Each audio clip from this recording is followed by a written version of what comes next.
Welcome back, everyone.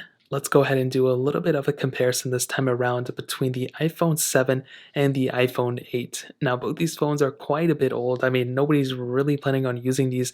No, I take that back. I think a lot of people are still using phones like this, and these are honestly still really good phones. There are still a lot of reasons to pick up these phones, and in my opinion, the iPhone 8 is a beautiful device that I would still recommend people picking up, but the iPhone 7 is also a really, really good device too, and you can't really go wrong with either one of these if I'm being honest. Now, I will tell you the iPhone 8 would be a smarter choice. It's probably going to last longer and it's only a little bit more expensive in the used market, but I'll find the cheapest ones of both of these. Link them down in the description below. You can get them from there and help support the channel at the same time.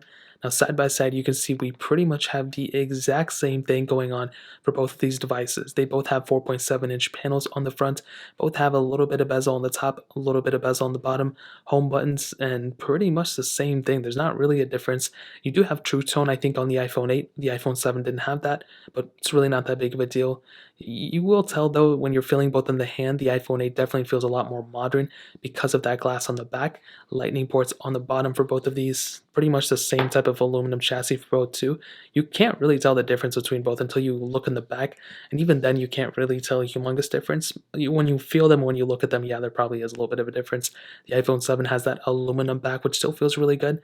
The iPhone 8 has that standard glass back, which feels so good still. I mean, this one definitely feels better than a Galaxy S21 or something like that. But I think that compared to the iPhone 12 Pro, I like the frosted glass back more. So, but you can't really tell the crazy amount of difference. But between these two, you can. Single camera setup on the top left, and that really pretty much covers up the outside. Not really a whole lot. Both have IP certification, and that's really pretty much the main thing they got going on there. Now, I think still like the biggest difference between these two devices really isn't even in the bodies. It's not really, well, the iPhone 8 has wireless charging, so I think that's a pretty big difference. But I think the biggest difference still, as of this point, is the software life cycle. And even that isn't even a crazy difference. It's just really the main one if you're looking between these two. Starting off, I think the iPhone 7, it's probably going to get iOS 15 from all the renders and reviews and leaks that everything's going on. But I don't know if it's going to get iOS 16. It may not get iOS 16. And if that happens, you're probably going to be outdated.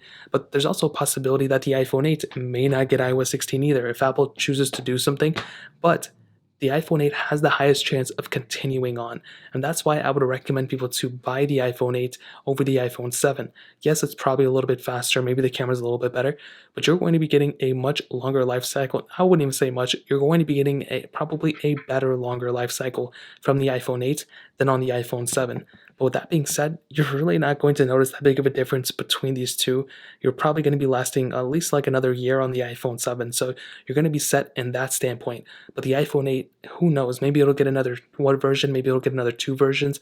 The reason I would say go for the iPhone 8 is because it has the same chipset as the iPhone 10. And I believe the iPhone 10 is going to last an extra year. And if that phone is getting an extra year, the iPhone 8 is 100% getting an extra year because it has the same chipset. And I've been saying that for like years now, since like this iPhone 10 came out. The iPhone 7, it has the same chipset as the iPod Touch 7 generation as well as that one iPad, so maybe it'll continue on further, but just to play it safe, I would probably end up getting the iPhone 8, and that's probably the biggest difference. I would say even the battery life department, there's really not that big of a difference. iOS 14 has kind of evened things out for both, so you're not really getting like a much longer battery from the iPhone 7 or the iPhone 8. Maybe when the iPhone 8 first came out, maybe it had an advantage even though it had a smaller battery, but really between these two, the bigger difference lies in the software department for sure. So in terms of that pretty much covers it up. Now let's go ahead and do a little bit of a speed comparison between both these devices. The iPhone 7 has that Apple A10 Fusion chip inside of it with 2 gigabytes of RAM, where the iPhone 8 has that Apple A11 Bionic chip inside of it with 2 gigabytes of RAM. So let's go and see which one is the faster phone between both of these. Okay, now that we're back, all the apps are cleared out in the background as you guys can see. Let's go and get it loaded. Let's do phone calls. 3, 2, 1. And as you can see, the iPhone 8 is on the left, the iPhone 7 is on the right, and that one was faster. Music, 3, 2, 1. And again, the iPhone 8 is definitely far faster, and it's very hard for me to kind of align these together, and I have to kind of put them on an edge because of the glare. Camera, 3, 2, 1. And yeah, about the same, not really that big of a difference. App Store, 3, 2, 1. And you can see actually the iPhone 7 was faster there, surprisingly. I'm not really too sure why that happened. iPhone 8 just a little bit behind. Scrolling through, you can see maybe the iPhone 7 again is the faster one. That's actually kind of funny. Hopping out of this one, let's do clock. 3, 2, and I don't even know what that's at. 3, 2, 1. I actually don't know which one is faster. There is quite a bit of glare for this one from my end. Now, as always, I have a bunch of these third-party apps we can go and get into, and of course, they're scattered all over the place. Let's do Facebook. 3, 2, 1. iPhone 8 is faster here. iPhone 7 a little bit behind. Let's do Temple Run 2. 3, 2, 1. Now, hopefully, we don't run into an issue we've been seeing on a lot of other devices that for some reason they have to download and all this other weird stuff. Hopefully, we don't get that. And as you can see, the iPhone 7 is looking to be pretty good, or iPhone 8 is looking to be faster. iPhone 7 noticeably behind here. Pretty interesting. They're on the same version of software as well. And that was actually pretty surprising. I wasn't expecting the iPhone 8 to be that much faster, but it definitely was noticeably faster there.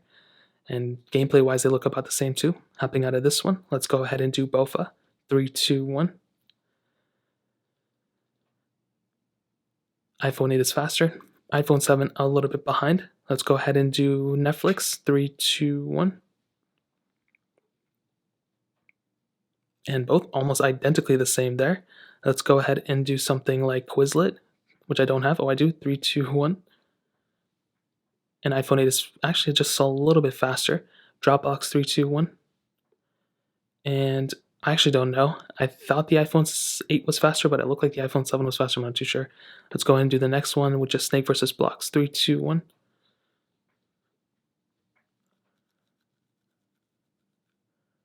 And iPhone 7 a little bit faster there, surprisingly. I was not expecting this big of a difference.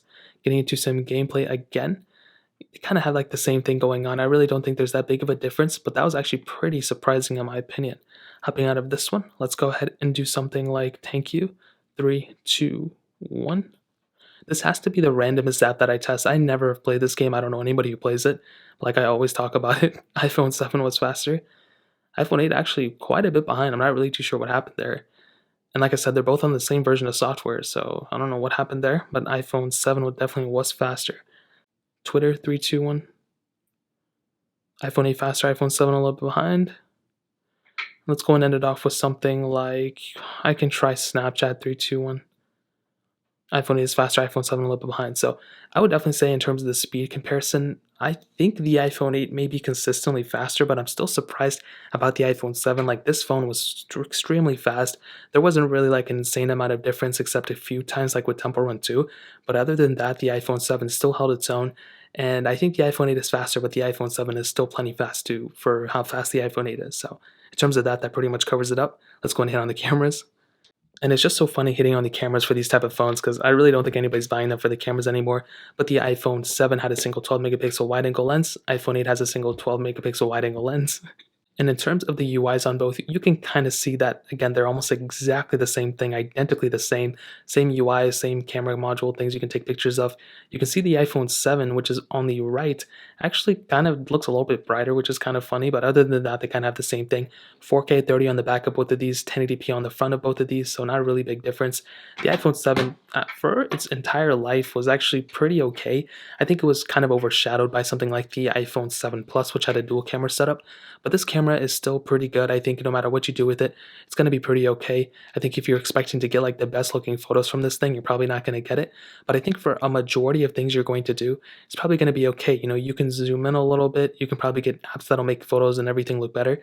But you are kind of missing out on those, you know, wide angle or telephoto lenses, ultra wide sensors that the new iPhones have. And you're kind of doing the same thing on the iPhone 8. This camera also kind of loses in those specific areas as well. You don't really have those other sensors. The quality is pretty good, I would say, and I think it's arguably better than the iPhone 7s. But I would say, like, even now in 2021, it would probably be better if you had something that was a little bit of a better quality. I think the quality actually is pretty good. I think the lack of features, no 4K at 60 on the back of both of these, no 4K on the front of these, no 1080p at 60 on the front, like, you're stuck in a weird position, if I'm being honest, for these camera lenses. So the iPhone 8's camera is better, but it's not really better, if you know what I mean. So to kind of sum up this video and to answer the question, should you go and pick up an iPhone 7 in 2021 or should you go and pick up an iPhone 8 in 2021? Well, the no-brainer in my opinion, obviously I would recommend picking up an iPhone 8. This phone is going to be lasting you probably longer, just a little bit faster. I like the features that it has in terms of wireless charging, glass on the back. It feels better in the hand. I think it has a little bit of a better display, but I still think the iPhone 7, as you guys saw throughout this whole entire video, handles its own. It can definitely do everything you want it to. I don't really see a lot of reasons to go from an iPhone 7 to an iPhone 8. I would say if you're somebody who owns an iPhone 7 right now, I probably would not upgrade. This is like such a side grade. It's not really worth it. You're getting a little bit of a better performance. You're getting a little bit of a better camera. But if you're going to go all out and just buy a new phone, I would just recommend going for like an iPhone 10 or like an iPhone 10 or iPhone 11. Those phones are a little bit more expensive than an iPhone 8, but you're getting a much better phone. Like if you get an iPhone 11 or an iPhone 10R, you can just keep those phones for like another 2 or 3 years before you even think about updating.